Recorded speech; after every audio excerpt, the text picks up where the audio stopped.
Assalamualaikum warahmatullahi wabarakatuh. Halo, nama saya Muhammad Fitra Ramadan dari Prodi Ilmu Kelautan dengan NIM C1N0216.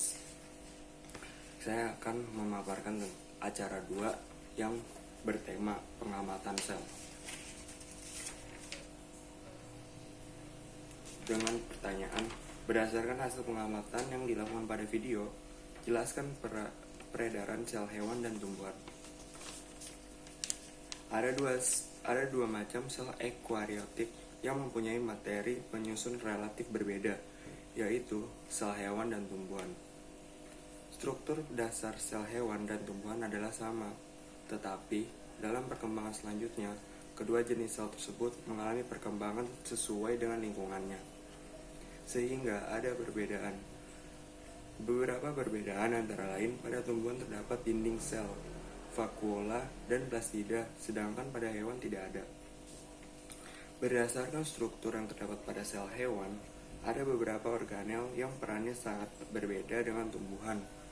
Perbedaan ini berdasarkan fungsi-fungsi masing-masing. Terjadinya perubahan yang fundamental pada sel hewan seperti dinding sel dan kloroplas karena organel ini hanya ada pada tumbuhan. Dinding sel adalah matriks ekstraseluler yang menghubungi sel tumbuhan dan berada di luar membran plasma. Dinding sel dapat dijumpai pada sel tumbuhan. Bahan utama penyusun dinding sel adalah selulosa yang tersusun dari unit-unit glukosa. Dinding sel berfungsi sebagai penyokong mekanik dan memberi bentuk pada sel. Secara umum, dinding sel pada tumbuhan terdiri dari dua, yaitu dinding primer dan dinding sekunder. Sel tumbuhan tidak memiliki sentrosom dan sentriol, kecuali tumbuhan tingkat rendah. Sel hewan memiliki dua sentriol di dalam sentrosom.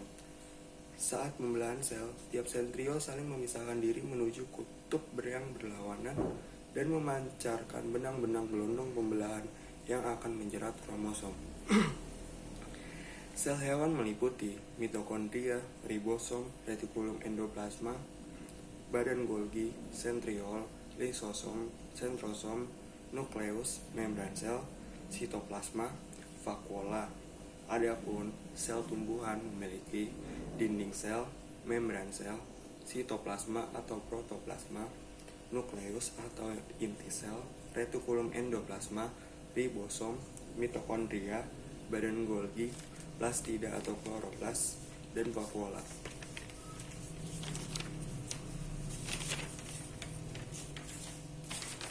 Terima kasih. Kurang lebihnya mohon dimaafkan. Wabillahi taufiq wal hidayah. Wassalamualaikum warahmatullahi wabarakatuh.